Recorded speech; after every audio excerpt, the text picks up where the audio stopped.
Kisruh ijazah UGM Jokowi ini masih menjadi pembicaraan dan saya rasakan semakin hari ini semakin absurd. Kenapa? Karena ini nggak akan bermuara kepada apapun. Apapun yang akan terjadi, ini nggak akan menghilangkan korupsi, tidak akan menangkap Harun Masiku, atau bisa membuat tarif perdagangan Indonesia terhadap Amerika akan diturunkan oleh Donald Trump.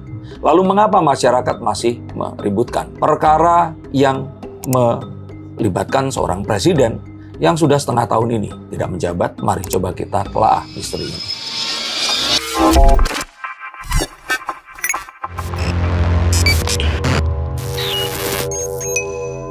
Halo Sainsikers, kembali berjumpa bersama saya Denny Darko. Tidak ada yang namanya misteri, yang ada adalah tanda-tanda yang kita semua coba untuk mengerti. Semua ini adalah terawangan dan logika dari cara berpikir saya, yang saya jadikan sebuah sesi tanya jawab berdasarkan komentar dan juga pertanyaan kritis dari para netizen yang ada di sosial media.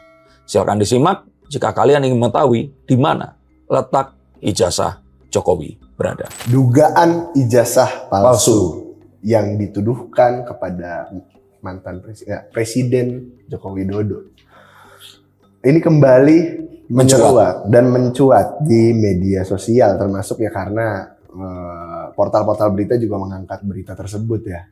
Cuman di satu sisi ternyata pihak UGM pun sudah mengklarifikasi di antara kekisruhan ijazah ini, di mana menurut pihak UGM ya ijazah aslinya dipegang sama Pak Jokowi, kok nggak ada di kami gitu.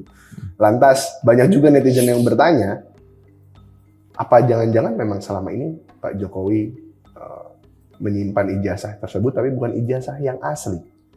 Yang mana dugaan netizen sampai ke titik jangan-jangan Pak Jokowi nggak pernah berkuliah di UGM.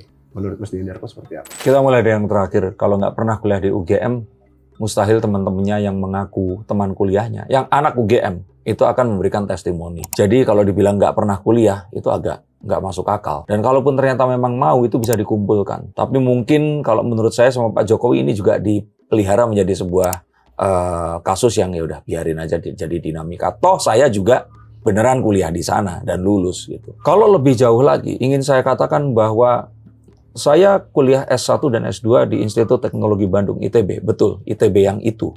Dan saya sempat juga menjadi staf pengajar dan ijazah S1 saya hilang. Saya lulus di 2003, di 2005 itu hilang karena saya pindah kos 2 kali. Loh kok bisa hilang? Oke, saya ingin ceritakan satu hal yang ada. Memang segelintir orang yang tidak menganggap bahwa ijazah itu sesuatu yang, saya nggak bilang itu nggak penting ya, tapi saya memang nggak berencana untuk melamar pekerjaan dimanapun. Karena saat itu saya kira saya akan pulang ke Tulungagung, Jawa Timur dan memulai karir saya, mulai dari bawah tentu saja ya, yang ya ini tinggal masalah waktu, saya akan jadi direktur di perusahaan rokok milik kakek saya saat itu. Tapi ternyata perusahaannya bangkrut. Nah, kalian ada baca cerita itu di konten-konten yang lain atau kalian googling itu ada, tapi ijazah saya tuh hilang sampai sekarang pun nggak ketemu. Dan entah hilang di mana. Dan karena saya memang nggak terlalu perhatian, karena saya nggak berencana untuk memakai itu. Dan ijazah hilang itu adalah sesuatu yang wajar menurut saya. Dan saya nggak mengarang ceritanya, demi Allah ini terjadi. Bahkan sebelum mungkin jasa Pak Jokowi hilang, jasa hilang duluan gitu. Dan lalu kemarin kok bisa sekolah S2 gimana? Nah, saya datang ke kampus dan di sana memang ada kopi ijazahnya. Itu bisa dipergunakan asalkan dilegalisir. Dan akhirnya saya menggunakan kopi ijazah S1 untuk ya bersekolah lagi di S2 hingga lulus, tapi ijazah S2-nya sekarang ada. Oh, di konten-konten saya yang biasanya ada di belakang, sekarang ada di tempat lain. Akhirnya saya figura dan nah, itu penting karena ibu saya dulu tuh pengen sekali, almarhumah ibu saya pengen banget saya ini sekolah setinggi-tingginya dan tujuan saya sekolah S2 adalah itu. Jadi kalau kalian nonton kontennya Dr. Tirta, buat apa sekolah S2, ada orang yang sekolah S2 karena ingin melihat ibunya di surga sana, belum di surga ya, di alam barzah sana melihat anaknya ini, bisa nggak sih melihat? Agar ya bersekolah setinggi-tinggi yang dia mampu. Saya pun ingin mengambil S3 di tahun ini. Tapi kembali lagi bahwa ijazah hilang itu sesuatu yang wajar. Nah, nggak wajar karena ya mungkin dibilang 46% penduduk Indonesia nggak memilih Prabowo ini kan anti Jokowi. Oke, tapi banyak juga lantas kalau kita berbicara tentang keaslian ijazah Jokowi dan lain-lain. Banyak juga netizen yang berpendapat bahwasanya ya memang ada perdebatan di kolom komentar. Lah kan daftar presiden nggak butuh ijazah kuliah. Nah satu lagi bilang, ya memang nggak butuh ijazah kuliah. Cuman kan kalau dia selama ini mengaku pernah kuliah dan ternyata ijazahnya palsu, berarti dia melakukan kebohongan publik. Anda menurut Menteri Depor seperti apa? Kalau ternyata berhasil dibuktikan dia nggak pernah kuliah, betul itu kebohongan publik. Makanya buktikan kalau Pak Jokowi nggak pernah kuliah. Dan nggak apa-apa, silakan kalau bisa. Tapi tidak ada keperluan Pak Jokowi ini menghadirkan ijazahnya saat ini, dan terus itu akan dijadikan sebuah pengadilan massal bahwa kalau nggak bisa sekarang berarti dia nggak bisa menunjukkan kalau dia kuliah. Nah sekarang kan pihak UGM saja udah mengatakan bahwa ijazahnya itu hilang. Artinya ijazah itu ada. Nah ya wes tuh. Terus kalian mau apa lagi? Bahkan sebenarnya kalau perlu Pak Jokowi akan minta, bikinin dong ijazah. UGM akan dengan senang hati akan membuatkan itu. Orang yang nggak pernah sekolah aja, kayak Bu Mega. Maksudnya Bu Mega itu nggak pernah sekolah S3 ya. Diberikan doktor honoris clausa karena apa yang dilakukan oleh beliau ini tadi. Artinya apa? Kiprahnya ini sudah melebihi orang yang sekolah dan dianggap mendapatkan itu. Saya pikir Pak Jokowi pun ya berhak untuk mendapatkan yang sama. Bu Mega aja S1-nya nggak selesai kan di Unpad dan di UI gitu. Jadi kalau menurut saya nggak usah dipermasalahkan gitu. Dan saya di sini juga nggak terus, loh coba kalau memang Jokowi diminta ijazah, Bu Mega enggak, karena ya udah gitu loh. Dia udah memimpin selama ini. Dia juga dianggap sukses oleh berapa? 58% penduduk Indonesia atau berapapun itu. Saya salah satunya. Dan ya sudah, mau apa? Kalau kalian memang mau melakukan, silakan gugat di pengadilan. It's okay. Apakah kasus kisruh ijazah Pak Jokowi ini seolah-olah banyak juga orang yang berpikir bahwasanya ini seolah-olah pengalihan isu? Nah ini yang saya takut. Makanya kalau menurut saya udah nggak usah dibahas lagi karena nggak ada juntrungannya, nggak ada manfaatnya seperti itu. Jadi kalau saya pikir ini lebih banyak mudorotnya membahas sesuatu yang kalaupun nanti terbukti, nah kan ada atau nah kan nggak ada. Sama kayak Ridwan Kamil. Ridwan Kamil ini selingkuh atau ngamil dengan wanita lain di luar Bu Cinta, ya ini sesuatu yang mencengangkan. Tapi ayolah. Ini kemarin ada Ketua Pengadilan Negeri Jakarta Selatan yang akhirnya beli mobil mewah. Dia ternyata terlibat dalam dugaan korupsi yang melibatkan perusahaan minyak yang sangat luar biasa loh, terkenal. Nah kita bahas ini dan ayo dukung pemerintahan ini untuk Pak Prabowo yang kemarin bilang ahli hukum ayo dikumpulkan. Gimana nih merumuskan pemiskinan koruptor ini akan seperti apa? Apakah anak istrinya juga akan ikut dimiskinkan atau tidak? Ayo kita bahas itu gitu loh. Daripada bahas yang ora penting kok yang ini. Cuman selain itu Pak Jokowi lagi-lagi tetap jadi sentral. Nah Pak Jokowi itu memang juga agak lain kalau menurut saya. Ya mohon maaf ya Pak ya. Nah, sama dia digarap juga kalau menurut saya. Ini tuh kayak Pak Jokowi juga ikut ben rame. Kayaknya gitu loh. Saya merasakan seperti itu gitu. Ya, tapi Pak Jokowi ini memang selalu menjadi sentral perhatian publik ya, walaupun dia ini sudah tidak menjabat jadi presiden atau mungkin ya sekarang jabatannya sudah ditempati oleh Pak Prabowo. Salah satunya adalah pihak PDIP yang kembali menyenggol Pak Jokowi terkait sikap Pak Prabowo yang suun ke Bu Mega. Nah, Pak Jokowi harus mencontoh itu loh Pak. Mas dan gimana? Kalau menurut saya saat Pak Jokowi datang ke Bu Mega, begini sebentar. Yang pertama adalah kalau dibilang silaturahmi, loh udah jelas ke orangnya di sini itu nggak mau ketemu. Bahkan istilahnya ketemu Pak Prabowo aja nggak mau. Ya Pak Jokowi dikira gendeng apa? Pak Prabowo aja nggak mau ditemuin apalagi Pak Jokowi. Nah tapi setelah Pak Prabowo sekarang mau, nah monggo Pak Jokowi kalau saya sih menyarankan nggak apa-apa datang aja, nggak masalah. Tapi sebagai seseorang ya. Yang saya nggak merasa punya masalah dengan orang lain, terus orang lain ini marah-marah sampai akhirnya marah-marah juga ke anak buah saya juga ngalamin. Tapi ya, apakah saya akan datang ke rumahnya terus minta maaf? Ya enggak juga gitu loh. Itu kan problem dia dengan dirinya sendiri, bukan problem saya sama dia, karena saya nggak merasa punya problem dengan orang ini. Nah, kembali lagi di hal ini. Kalau saya pikir Pak Jokowi di saat sekarang ini, dalam sebuah kedudukan politik yang dia miliki sebagai pembisiknya Pak Prabowo dan matahari kedua selain Pak Prabowo, ya Pak Jokowi ini posisinya itu mungkin setara atau bahkan bisa lebih tinggi daripada Bu Mega. Dan kalau sekarang ini datang ke Bu Mega, yang saya takutkan adalah dampak politik atau politis yang ada di orang-orang yang di bawahnya. Tapi apakah, maksudnya banyak juga yang berasumsi bahwasanya sebenarnya Bu Mega ini akan selesai ngambek jika Pak Jokowi yang duluan sowan ke sana setelah Pak Prabowo sowan gitu? Saya nggak berusaha membenarkan, cari pembenaran atau apapun ya. Pak SBY, Bu Mega masih ngambek. Pak Prabowo ini juga nggak tahu ya, tapi kayaknya juga masih ngambek. Dan ini kayaknya ada barisan yang lain yang di bawah ini listnya lebih panjang lagi. Nah terus Pak Jokowi, yang jelas-jelas kemarin itu. Dan sampai sekarang anaknya itu fotonya terpampang di seluruh kantor. Kantor PDIP ada atau enggak ya? Itu kan udah, ya kan. Kalau menurut saya sih, ya Pak Jokowi juga lihat tanda-tanda ya. Dan kayaknya memang sebaiknya jangan dulu. Gini. Saat seseorang itu meminta maaf, akan bisa dianggap sebuah gestur yang baik. Atau kalau enggak dibilang ngece. Terus nanti marah. Terus nanti, apa maksudnya? Kalau punya masalah ngomong sama saya. Nah seperti itu kan jadi nggak baik gitu loh. Ya kan? Oh berarti untuk menghindari konflik ya udah lebih baik Pak Jokowi sekarang Saat ini ya.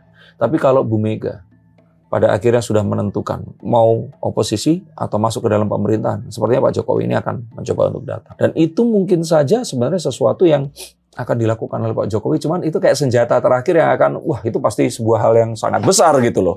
Sama kayak Lesti Bilar akan ngumumin kelamin anak atau namanya gitu kan. Jadi ini ditunggu untuk mungkin saja kasus yang besar nanti, terus itu untuk menutupi. Oke, tapi berbeda dengan Guntur Romli yang selalu menyebut Ya Pak kan Jokowi. dia digaji kan buat itu. Pak Jokowi dan lain-lain. Nah, ini Guntur Romli apa satu lagi? Siapa yang namanya satu lagi itu yang sering menyerang Pak Jokowi?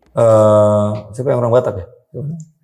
Deddy Sitorus. Deddy Sitorus. Ya. Antara Mas Guntur Romli atau Deddy Sitorus juga sempat menyebut bahwasanya dengan banyak orang yang sowan ke rumahnya Pak Jokowi termasuk para menteri, ini menandakan adanya dua matahari. Tapi Bu Puan justru merespon juga kayak enggak dua matahari. Justru bagus aja menteri itu ada sowan ke Pak Jokowi.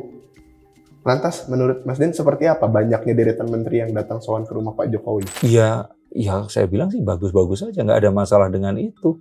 Bahkan kalau saya kira seharusnya yang merasa tersinggung itu adalah Gibran. Yang dianggap kok bapak aku dudu aku. Ya kan, seperti itu kan. Harusnya yang tersinggung dia, harusnya kan datangnya tuh ke wakil presiden gitu loh. Ya kan, ini datang ke bapaknya gitu. Tapi kan ya kita tahu bahwa dengan kondisi Indonesia yang sekarang ini kita memerlukan siapapun untuk ikut serta. Dan saya sudah katakan bahwa Pak Jokowi itu pegang daftar hitam dan putih. Seluruh pejabat dan hal-hal yang pernah dilakukan dari dahulu kepemimpinannya sampai sekarang. Jadi kalau menurut saya ya ini langkah yang cerdas, yang baik saat para menteri ini datang. Karena mereka tahu bahwa ya kalau dia datang ya menteri ini kan pasti punya kepentingan juga. Mereka akan, bolehlah Pak lihat halaman sekian nih, ini harus seperti apa. Ini kalau nangkep koruptor yang ini yang katanya di-backingin sama si ini itu harus diapain. Nah itu kan sesuatu yang mereka perlu untuk lakukan. Tapi banyak orang mengartikannya jadi ada dua matahari ganda. Buktinya menteri aja masih patuh sama Pak Jokowi didatengin terus rumahnya. Itu kan milenial dan Gen Z di X dan Twitter aja. Saya dan para orang-orang yang masih waras enggak kok. Lantas minimal kalau bukan Pak Jokowi yang kalau kita bilang mencoba memperbaiki hubungannya dengan Bu Mega. Buat apa diperbaiki coba saya tanya. Enggak, manfaatnya apa? Kalau Raditya Dika bilang, ini sekali lagi ya saya bahas di sini. Rubahlah sesuatu yang mungkin untuk dirubah.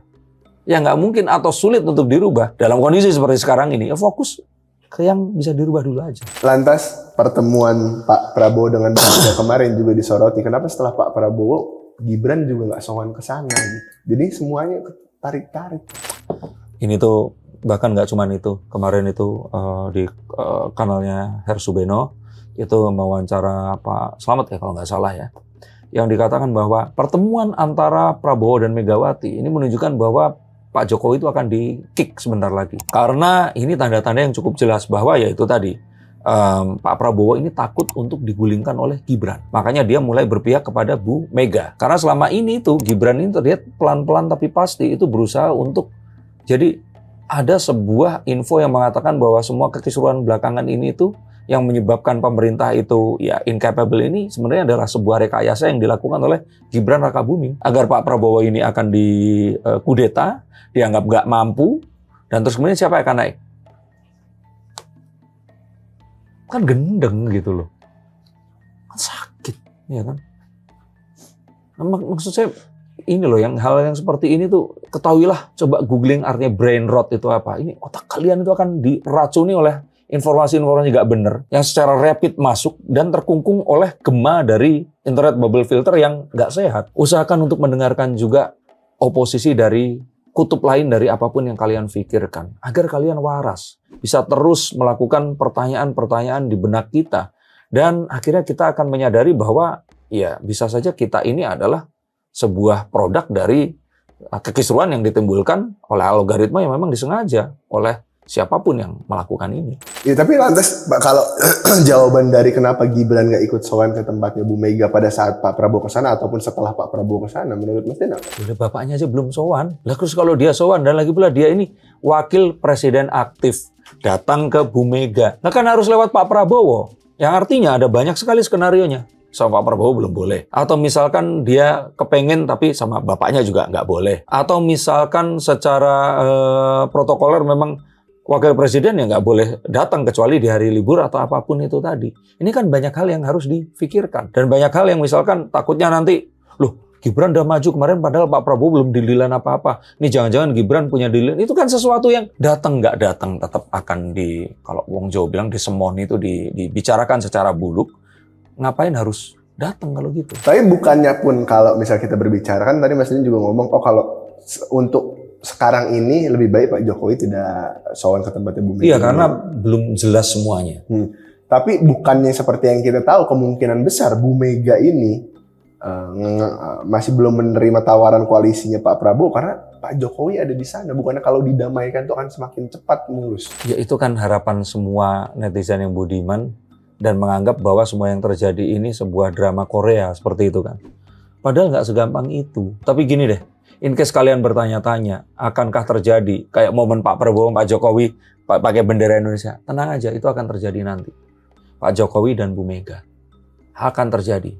Pak Jokowi dan Bu Mega akan bersebelahan dan berfoto bersama. Tapi kalau secara etik gimana sih? Masih banyak menteri aktif yang suka datang ke rumah Pak Jokowi gitu. Ya, kalau di luar jam kerja mereka, itu oke, nggak masalah. Tapi apa bisa kita simpulkan juga Pak Prabowo apa? Bukan, itu tuh menteri datang pun itu juga lapor dulu ke Pak Prabowo. Menteri itu adalah pembantu presiden dan nggak mungkin mereka nggak lapor dulu ke Pak Prabowo. Saya yakin sekali.